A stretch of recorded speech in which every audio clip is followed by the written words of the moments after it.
Hello friends. तो स्वागत है आप सभी का हमारे सुई धागा क्लासेस चैनल में।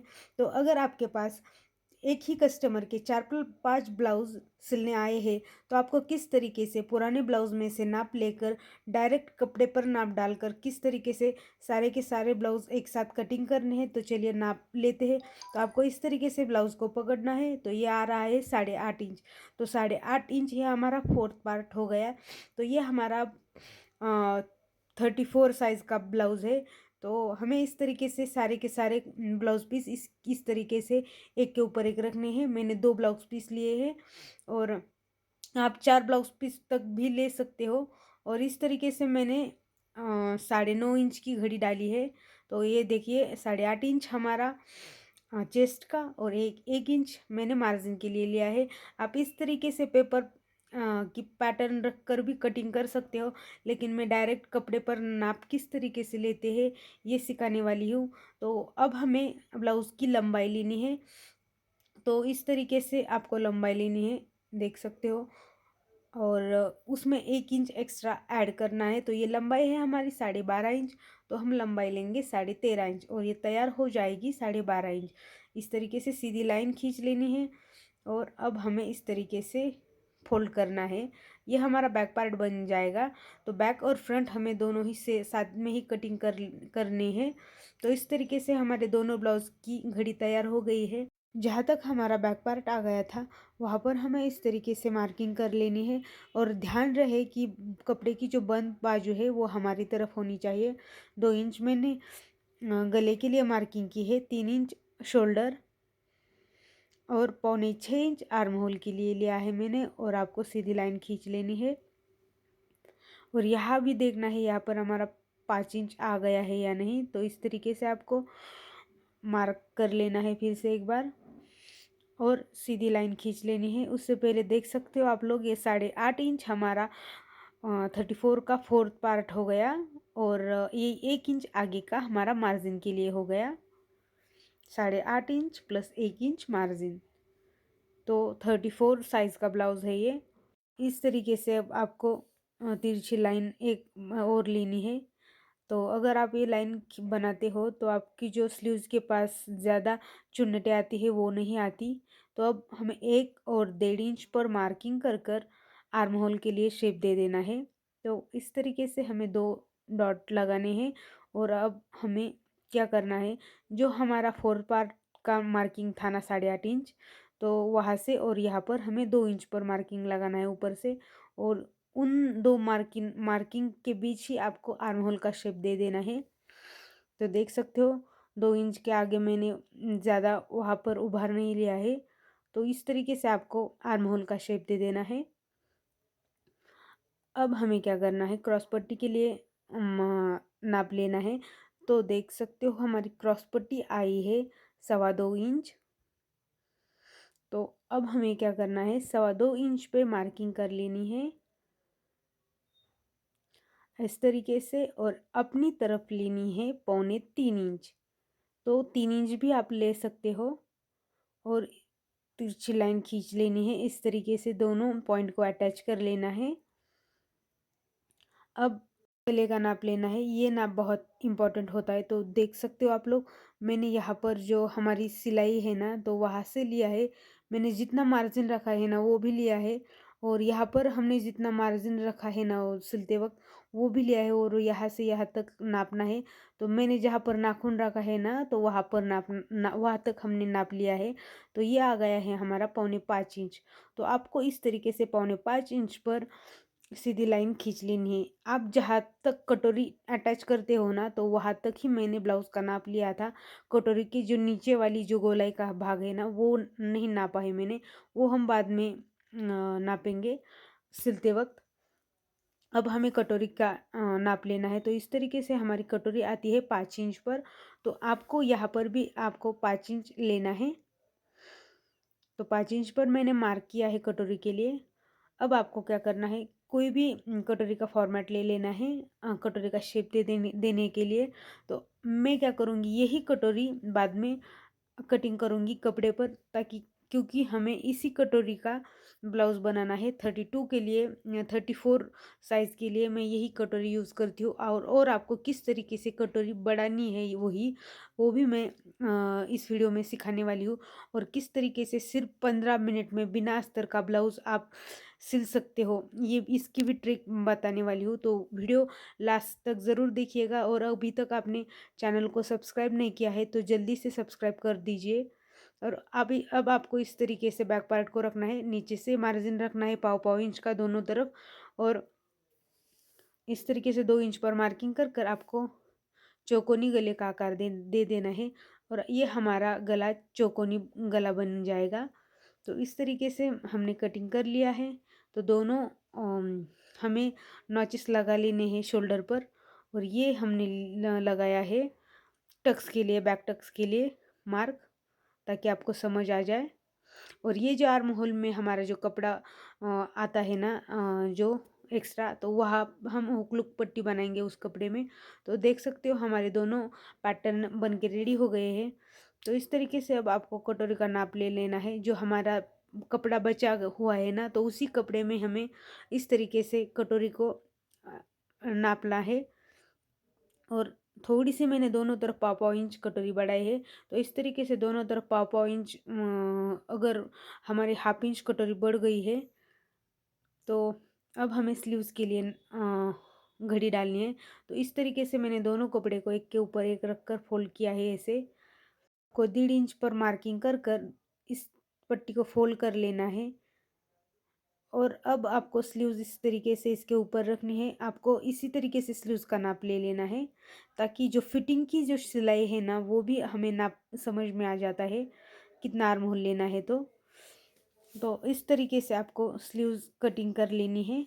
और ये जो 1.5 इंच मैंने एक्स्ट्रा लिया था ना, ये पट्टी हम अंदर की तरफ फोल्ड करेंगे और तुरपाई करेंगे। अब हमें क्या करना है, क्रॉस पट्टी के लिए नाप डालना है। तो इस तरीके से आपको कपड़े को फोल्ड कर लेना है और 3 इंच और यहाँ से 3.5 इंच पर मार्किंग कर कर यहाँ पर हमें लेना है 9.5 इंच। और आपको क्रॉस पट्टी का शेप दे देना है और आपको क्रॉस पट्टी कटिंग कर लेनी है। तो इस तरीके से हमारी क्रॉस पट्टी बन चुकी है। ये क्रॉस पट्टी बहुत ही फिनिशिंग के साथ लगा कर रेडी हो जाती है। और बहुत ही ब्लाउज़ भी जल्दी सिलने में जल्दी में होता है। तो इस तरीके से आपको क्या करना है, ये जो कटिंग की छोटी छोटी पट्टियाँ इस तरीके से एक दूसरे को अटैच कर कर बैक पट्टी हमें इस तरीके से लगानी है। उसके ऊपर एक प्रेस स्टिच लगाएंगे और इसी पट्टी को आपको अंदर की तरफ फोल्ड करना है। तो ये ब्लाउज़ हमारा 15 मिनट में बनकर रेडी हो जाता है।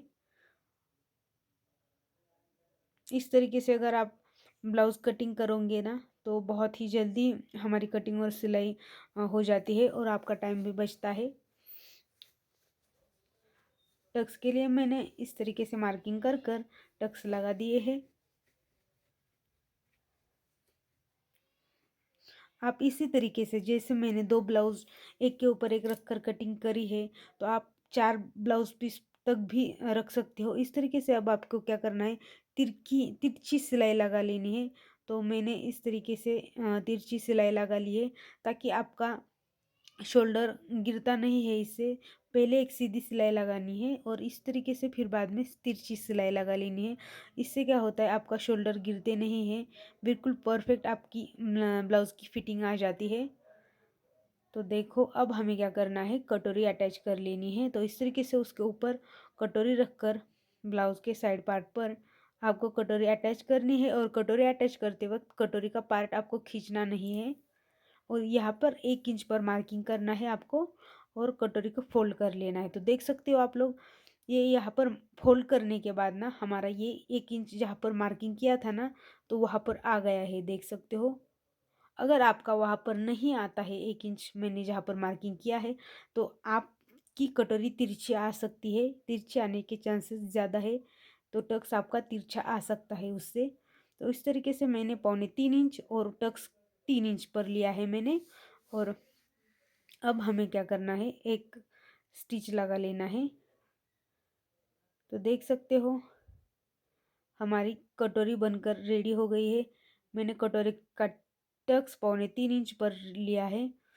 तो मेरी नाप लेने की थोड़ी टेक्निक अलग है। तो देख सकते हो हमारी एक कटोरी बनकर बिल्कुल रेडी हो गई है। अब दूसरी भी कटोरी आपको इसी तरीके से अटैच कर लेनी है और टक्स लगा लेना है। आपको कटोरी देख सकते हो, मैंने कटोरी ज्वाइन करते वक्त आपको उसके ऊपर हाथ रखना है। तो मैंने देख सकते हो कहाँ से नाप डाला है। अब आपको क्या करना है, दोनों कटोरियों के टक्स एक बार चेक कर लेने हैं सेम है या नहीं, और कटोरियाँ भी चेक कर लेनी है आपको सेम है या नहीं, तो कमियाँ ज़्यादा है या नहीं। अगर कमियाँ ज़्यादा है तो आपको दोनों को सेम कर लेना है। अब आपको क्या करना है, क्रॉस पट्टी को इस तरीके से रखना है, और वो जो हमने कट लगाया था ना, तो उस कॉर्नर पे हमें इस तरीके से कटोरी को रखना है और उसके ऊपर दूसरी क्रॉस पट्टी इस तरीके से रखनी है, और 1/2 इंच का मार्जिन रखते हुए आपको स्टिच करना है। तो अब ये कटोरी का जो टक्स है ना, तो आपको इस तरीके से फोल्ड करना है अंदर की तरफ। तो देख सकते हो मैं किस तरीके से फोल्ड कर रही हूँ।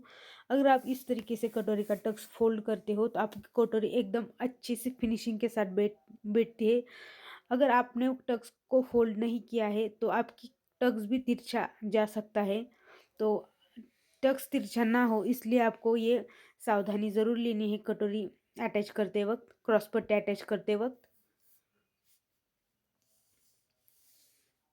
तो देख सकते हो मैंने किस तरीके से अंदर की तरफ फोल्ड किया है। तो दूसरी भी क्रॉस पट्टी आपको सेम उसी तरीके से अटैच कर लेनी है। और फ्रेंड्स, अभी तक आपने चैनल को सब्सक्राइब नहीं किया है ना, तो जल्दी से सब्सक्राइब करो। वीडियो का कौन सा पार्ट आपको समझ में नहीं आया ये भी हमें कमेंट करके ज़रूर बताना। और हमें दूसरी भी क्रॉस पट्टी सेम उसी तरीके से अटैच कर लेनी है। तो हो गई है हमारी क्रॉस पट्टी अटैच। तो अगर आप इस तरीके से क्रॉस पट्टी कटिंग कर लेते हो तो आपकी क्रॉस पट्टी फिनिशिंग के साथ तैयार हो जाती है और आपको ब्लाउज सिलने में ज़्यादा वक्त भी नहीं लगता। तो देख सकते हो हमारी क्रॉस पट्टी एकदम फिनिशिंग के साथ अटैच हो गई है, और अंदर की तरफ भी हमारी कोई भी ज़्यादा कपड़ा नहीं निकलता, कोई भी कपड़ा नहीं दिखता। तो इस तरीके से ब्लाउज़ कटिंग करने में आपका वक्त भी बच जाता है, और सिलाई करते वक्त भी आपका वक्त बच जाता है, और आपकी ब्लाउज़ की फिनिशिंग भी बहुत अच्छी आती है। तो इस तरीके से अब मैंने 4 इंच की पट्टी को फोल्ड कर लिया है डबल, और उसके ऊपर कटोरी को रख कर 1/4 इंच सॉरी 1 पैर का मार्जिन रखते हुए मैंने सिलाई लगा ली है। उसके ऊपर एक प्रेस स्टिच लगाई है, और अब हमें इस तरीके से तिरछा में कट लगाना है, और अब हमें उसके ऊपर एक सिलाई लगा लेनी है।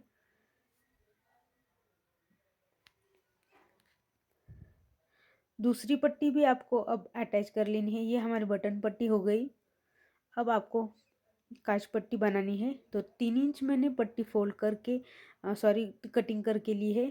अब आपको क्या करना है, इस पट्टी को इस तरीके से रखना है। देखो मैंने किस तरीके से रखा है। आपको सीधे पहले कट नहीं करनी है, बाद में कटिंग करनी है। तो इस तरीके से हम बाद में कटिंग करेंगे सीधा, और इसे अंदर की तरफ फोल्ड करके सिलाई लगा लेनी है। फ्रेंड्स, अगर आपको वीडियो थोड़ा सा भी अच्छा लगा हो ना, तो वीडियो को लाइक ज़रूर कीजिए। आपके एक लाइक हमारे लिए बहुत मायने रखता है।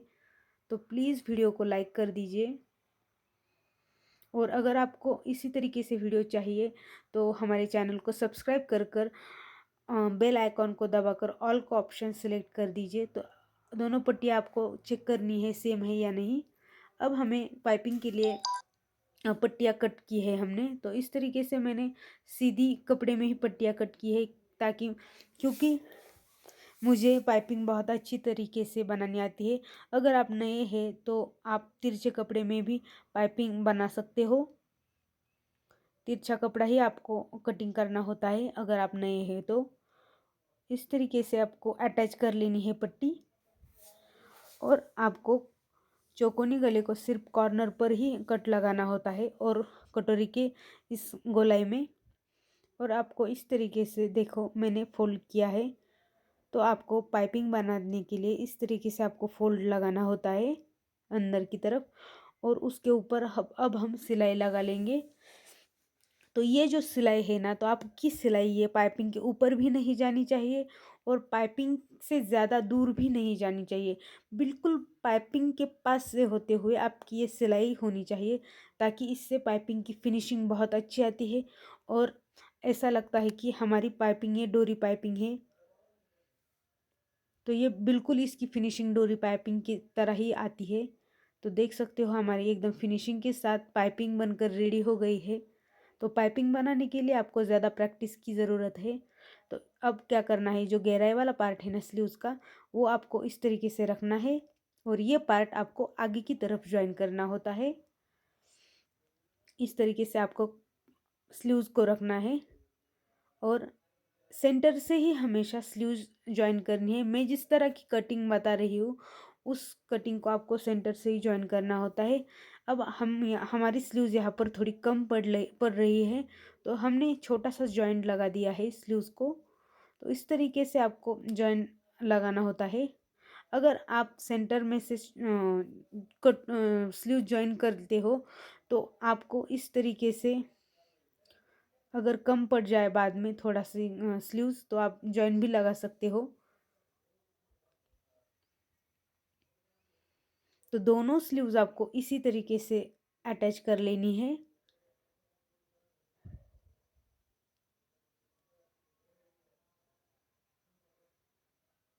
दूसरी भी स्लीव्स हम उसी तरीके से अटैच कर लेंगे। तो हो गई हमारी दोनों स्लीव्स अटैच।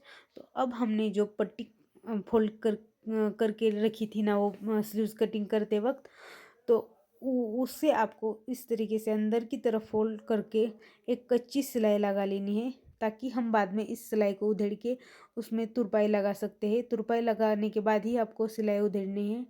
और अब आपको इस तरीके से फिटिंग का नाप डालना है। तो ये हमने मोरी की फिटिंग का नाप डाला है पहले।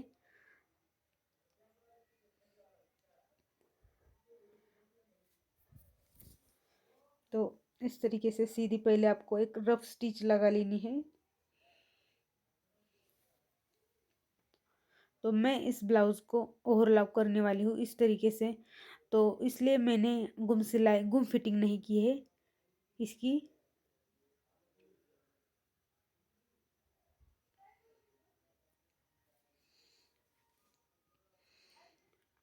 तो अब आपको क्या करना है, इस तरीके से एक्स्ट्रा की स्लीव्स का कपड़ा कटिंग कर लेना है और दोनों स्लीव्स को मैंने मोहरी का नाप लगा लिया है। अब आपको क्या करना है, ब्लाउज़ का सेंटर निकाल कर 8.5 इंच पर इस तरीके से दोनों तरफ मार्किंग कर लेनी है। जो 8.5 इंच है हमारा 34 साइज़ का 4 पार्ट होता है और 7.5 इंच हमारी कमर है। तो कमर के लिए मैंने 7.5 इंच पर मार्किंग कर लिया है और इस तरीके से आपको अब सिलाई लगा लेनी है तिरछी। अब ये फिटिंग होने के बाद अब सिलाई हमें उस लाइन पे लगा लेनी है। अब ये फिटिंग होने के बाद आपको बाद में क्या करना है, एक स्पेशल ट्रिक वो मैं आपको बता देती हूँ। उससे आपकी जो फिटिंग है वो कभी भी नहीं चुकेगी। तो आपको इस तरीके से ब्लाउज़ लेना है और एक बार नाप लेना है ब्लाउज़ लगाकर। और ये जो है ना आर्म होल भी आपको पुराने ब्लाउज़ का चेक कर लेना है। तो ये आता है हमारा 7.5 इंच। तो इस भी हमारे जो ब्लाउज़ है ना, तो उसका भी हमें आर्म होल चेक करना है इस तरीके से खींच के। तो ये आता है हमारा 7.25 इंच। तो आपको 1.5 इंच अंदर की तरफ, देख सकते हो, एक पैर अंदर की तरफ आपको इस तरीके से निशान लगाकर फिर उसके ऊपर एक सिलाई लगा लेनी है। इससे क्या होता है, आपकी जो स्लीव्स के पास ज़्यादा आपकी चुन्नटें आती है वो नहीं आती और आपका ब्लाउज भी टाइट नहीं होता इससे। तो ये आपको सिलाई लगा लेनी है, लेकिन आपको ये सिलाई ब्लाउज़ के नाप में से ही लेनी है। अगर आपका दोनों ही ब्लाउज़ का इस तरीके से आर्म होल सेम आता है तो आपको ये सिलाई नहीं लगा लेनी है। तो आप ये सिलाई लगा कर देख लीजिए, ताकि आपकी फिटिंग बहुत ही अच्छी आ जाएगी। तो आपको वीडियो ज़रा सा भी पसंद आ गया हो तो कमेंट करना ना भूलें और वीडियो को सब्सक्राइब ज़रूर करें।